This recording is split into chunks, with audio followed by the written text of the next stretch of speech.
So, I'm a parent, you're a parent, we're at crossroads all the time. The decisions we make, because we have a duty of care for the youngsters, are massive. And we can go in any different directions. But what we would like to do, or I suggest that you try and do, and with the Rugby League, the Parents' Handbook, some help and support will be in there with ideas, is say that young people need to focus on more than just one thing. If you can get them involved in lots of different activities, it'll mean they're less likely to get injured. It'll help them with the coordination, with the balance, with their agility, and some of the other aspects as well. It'll let them switch off as well and have a break so they don't get burnt out.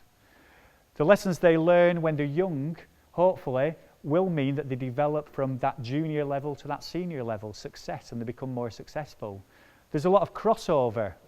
You know, if we have a look at the bottom, Lizzie Yarner was on television loads after the Winter Olympics, but she wasn't made in Skellington. She was a pentathlete. So all that other training she was able to use and transfer over. And again, if you watch any of the video clips with her and she talks about training, she talks about how much fun she has, how much love of the sport she has, about how she's constantly trying to get better and better and better and better. She doesn't think she's the best just because she won the gold medal. Early specialist training may damage you.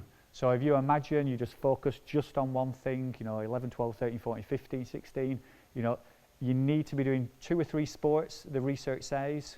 You might have a summer sport like rugby league and do something different in the winter. You might have a crossover and do 2 sports, but you just need that little bit of extra rather than your life just being rugby league.